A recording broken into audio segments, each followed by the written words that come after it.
दोस्तों साथियों नमस्कार। मैं आपका दोस्त साथी पवन शर्मा। 2024 की चुनाव का आगाज बहुत तेजी से चल रहा है। उत्तर प्रदेश की जिन 8 लोकसभा सीटों पर प्रथम चरण में चुनाव होना है, उन सीटों पर नामांकन प्रक्रिया का आज आखिरी दिन है, 27 मार्च है। इन 8 सीटों पर बसपा सुप्रीमो मायावती ने अपने प्रत्याशियों को उतार कर खास करके बीजेपी के लिए काफ़ी मुश्किलें बढ़ा दी हैं, क्योंकि इन 8 सीटों पर जो पश्चिमी उत्तर प्रदेश से आती हैं, इन पर 2019 में भारतीय जनता पार्टी को काफ़ी मशक्कत करनी पड़ी थी और इन सीटों पर उसको नुकसान भी झेलना पड़ा था। इसी सोशल इंजीनियरिंग के तहत भारतीय जनता पार्टी ने राष्ट्रीय लोक दल के अध्यक्ष जयंत चौधरी को अपने खेमे में मिलाया है और पूर्व प्रधानमंत्री चौधरी चरण सिंह को भारत रत्न देकर कहीं न कहीं इस पारी को अपने पक्ष में करने का जो उन्होंने सिस्टम बनाया है, वो बहन जी फेल करती नजर आ रही हैं। थोड़ा मैं मायावती जी की जो प्रत्याशियों की लिस्ट है, इस पर विस्तार से चर्चा करेंगे। आप लोग पूरा वीडियो देखिएगा, एक एक बात एक एक सत्यता के साथ मैं आपको बताऊंगा कि इन 8 सीटों पर किस तरह से बहुजन समाज पार्टी बीजेपी के लिए एक तरह से रोकने का रास्ता बनकर के खड़ी हुई। यानी बीजेपी का जो विजय रथ है, यानी बीजेपी जो कह रही है कि हम 80 सीटों पर आगे बढ़ेंगे, मायावती कैसे उस रथ को रोक करके बीएसपी के पक्ष में, यानी बीएसपी इन 8 सीटों पर कैसे अपने विजय श्री लगाएगी, इसको हम विस्तार से आपको बताएंगे। पहली लिस्ट आपको बता दूं, बसपा सुप्रीमो मायावती ने पहली लिस्ट में 16 और दूसरी लिस्ट में 9 प्रत्याशी घोषित किए थे। और इसमें सबसे बड़ी बात है कि मायावती जी ने सोशल इंजीनियरिंग का बड़ा ध्यान रखा, सभी वर्गों का बहुत बड़ा ध्यान रखा। इन प्रत्याशियों में 8 सवर्ण प्रत्याशी हैं, 9 मुस्लिम प्रत्याशी हैं, 3 ओबीसी हैं, 7 अनुसूचित जाति के कैंडिडेट को भी उन्होंने चुनावी मैदान में उतार दिया है। बसपा सुप्रीमो ने जाति समीकरण को बहुत ही ध्यान में रखा है और इसी कारण से एनडीए में खास करके खलबली मच गई है, मोदी खेमे में खलबली मची है, क्योंकि इन 8 सीटों पर भारतीय जनता पार्टी को 2019 में करारी शिकस्त बढ़ी थी। दूसरी बात, मैं एक बात और बताना चाह रहा हूं कि अमरोहा से जो बीजेपी अमरोहा से जो बसपा सांसद कुंवर दानिश अली के भाजपा में जाने के बाद मायावती ने मुजाहिद हुसैन पर भरोसा जताया है। यानी कि इस समय जो कुंवर दानिश अली थे वो तो चले गए, बसपा छोड़ करके चले गए। अब बसपा सुप्रीमो ने मुजाहिद हुसैन पर भरोसा जताया है। और एक बड़ी बात यह है, मैं ये भी बता दूं कि 7 सीटों पर जो बीएसपी ने मुस्लिम प्रत्याशी उतारा है, उसमें इस तरह से दलित मुस्लिम समीकरण बनाने की कोशिश की गई है। यानी इस समय बसपा जो है दलित मुस्लिम समीकरण बनाने की कोशिश में है। नगीना में खास करके नगीना सीट को लेकर के ये कहा जा रहा था कि बसपा सुप्रीमो इस समय चंद्रशेखर को सपोर्ट करेंगी। तो खैर, 2 नेताओं में क्या अंडरस्टैंडिंग है वो अलग बात की बात है, लेकिन नगीना में मुसलमान और दलित काफी संख्या में, सुरक्षित सीट भी है और 2 अन्य रिजर्व सीटों पर दलित मुस्लिम ओबीसी प्रत्याशी खासी तादाद में है। तो इस स्थिति में एनडीए के लिए बड़ी मुश्किल बन गई है। कैरेना की बात कर ले, वहां पर 1/3 वोटर मुसलमान है। हिंदू वोटरों में सवर्ण ओबीसी दलित की मिलीजुली आबादी है। बीएसपी ने यह सवर्ण वोटर यानी सवर्ण को उतार कर मुसलमान, सवर्ण और दलित समीकरण को साधा है। यानी कैरेना भी जो है बहुत अच्छी तरह से मायावती जी ने अपने पक्ष में सेट किया है। मेरठ में दलित और मुसलमानों के अलावा ओबीसी और सवर्णों की भी काफी आबादी है और ऐसे में मायावती ने यहां से सवर्ण प्रत्याशी दिया है।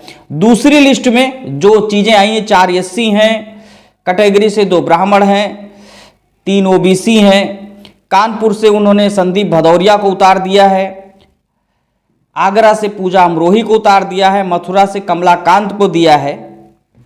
एक बड़ी बात और हम बताने वाले हैं कि 2024 की जो प्रथम चरण की 102 सीटों पर लोकसभा चुनाव होना है, उनमें 19 अप्रैल को मतदान होना है।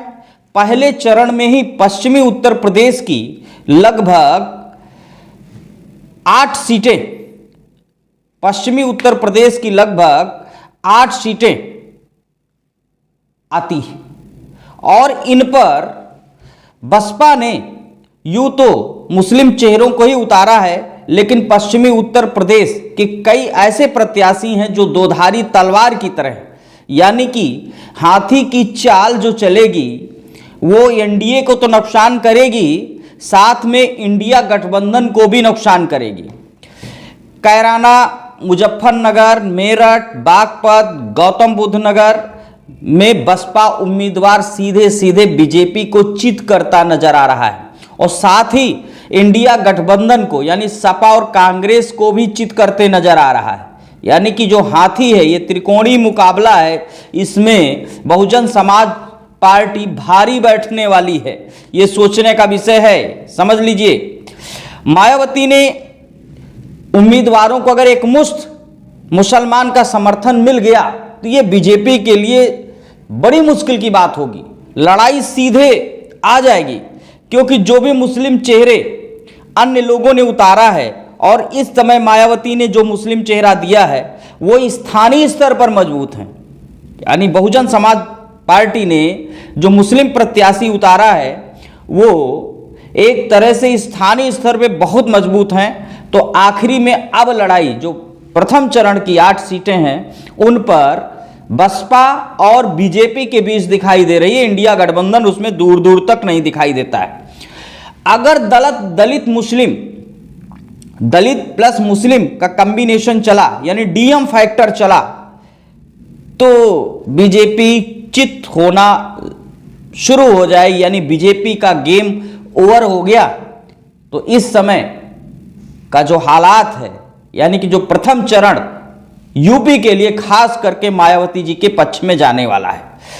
एक बात और बता रहा हूं कि भारतीय जनता पार्टी ने जिनको उतारा है, जैसे संजीव बलियान को उतार दिया है, जतिन प्रसाद को उतार दिया है, वरुण गांधी का टिकट काट करके जतिन प्रसाद को उतार दिया है, समाजवादी पार्टी ने इकरा हसन को उतारा है, एसटी हसन, राघव लखनपाल और इमरा मसूद, ये जो बड़े बड़े चेहरे हैं इनकी राजनीतिक साख भी जो है बीएसपी के आगे फीकी नजर आ रही है।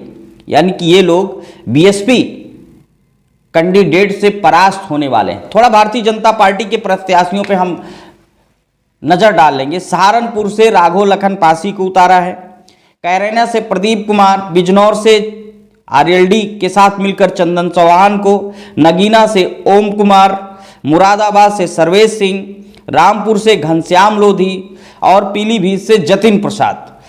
सहारनपुर लोकसभा सीट पर बीजेपी ने जो राघव लखन पाल पर भरोसा जताया है, तो वहीं पर बसपा की तरफ से माजिद अली को प्रत्याशी बनाया गया है। यानी माजिद अली इस समय बसपा के वहां स्थानीय स्तर पर बहुत भारी बैठ रहे हैं। कैराना की हाट सीट पर है, कैराना सीट बहुत ही दिलचस्प सीट है।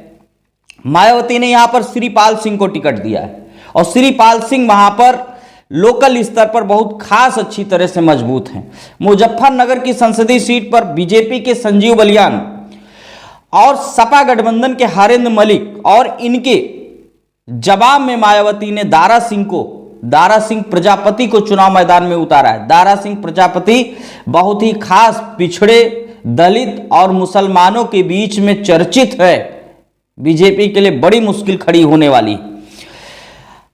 और आपको मैं बता दूं कि बिजनौर सीट पर जो बीजेपी ने आरएलडी के साथ मिलकर चंदन चौहान को मैदान में उतारा है और बसपा की तरफ से विजेंद्र चौधरी यानी जाटलैंड की सीटें हैं। जाटलैंड पर मायावती इस समय भारी बैठने वाली। जाट लैंड पर मायावती इस समय भारी बैठने वाली हैं, क्योंकि इस समय उत्तर प्रदेश की जनता का मूड मायावती की तरफ दिखाई दे रहा है। मायावती इस समय उत्तर प्रदेश की जनता में खास करके घुसपैठ बना चुकी, मुसलमानों के बीच में भी, दलितों के बीच में भी और सवर्णों के भी बीच में भी घुसपैठ दिखा चुकी। पहले भी मैंने इस तरह की कुछ वीडियो दिखाया था आपको कि मायावती किस तरह से प्रथम 8 चरणों की सीटों पर बीजेपी का क्लीन स्वीप करने वाली हैं, यानी भारतीय जनता पार्टी चारों खाने चित होती नजर आ रही है। और बहन जी 80 लोकसभा सीटों में से इस समय लगभग 2 दर्जन सीट में उनकी प्रबल दावेदारी भी बन सकती, जीत की दावेदारी बन सकती। ये खासकर बीजेपी के लिए बहुत ही चुनौतीपूर्ण माहौल बन गया है। तो जो लोग कहते थे कि मायावती इस समय लड़ाई में नहीं है, प्रथम चरण की 8 सीटों पर जो मायावती जी ने प्रत्याशी उतारा है उसको देख करके ये लगता है कि अब की बार की जो सीधी टक्कर होगी बीजेपी वर्सेस बसपा होगी, इसमें इंडिया गठबंधन दूर दूर तक दिखाई नहीं दे रहा है। खास करके सपा प्रमुख अखिलेश यादव के लिए चिंतन का विषय हो गया है कि उनके जो प्रत्याशी वो आखिरी दौर में भी शिट नहीं हो पा रहे हैं। यानी प्रथम चरण में इंडिया गठबंधन तीसरे नंबर पे पहुंच रहा है और मायावती जी पहले नंबर पर, यानी मायावती जी की जो सोशल इंजीनियरिंग है वो पहले नंबर पर, और दूसरे नंबर पर भारतीय जनता पार्टी और तीसरे नंबर पर इंडिया गठबंधन जाता नजर आ रहा है। ये तमाम समीकरण हैं जो मायावती ने सोशल इंजीनियरिंग के तहत सेट किया है और उन्होंने 2024 की लड़ाई में मुख्य प्रतिद्वंदी रखा है पहला, बाकी सब लोग द्वितीयक तृतीयक हो गए। मायावती पहली स्थिति में पहुंच रही हैं, दिखाई दे रही हैं। ऐसा आप भी कमेंट करके बताइए, क्या बहन जी के पक्ष में प्रथम 8 सीट उनके पक्ष में जा रही हैं या नहीं जा रही हैं। फिर हम नए विश्लेषण के साथ पेश होंगे, तब तक के लिए नमस्कार, जय हिंद साथियों। और हाँ दोस्तों, अगर आपने हमारे चैनल को सब्सक्राइब नहीं किया है तो उसे सब्सक्राइब भी करिए, ज्वाइन भी करिए और डिस्क्रिप्शन बॉक्स में जाइए, वहां पर हमारा नंबर है, यथायोग सहयोग भी कर सकते हैं ताकि आपकी बात, वंचितों की आवाज, दलितों की आवाज, पिछड़ों की आवाज बहुत प्रमुखता से उठती रहे। तब तक के लिए नमस्कार, जय हिंद।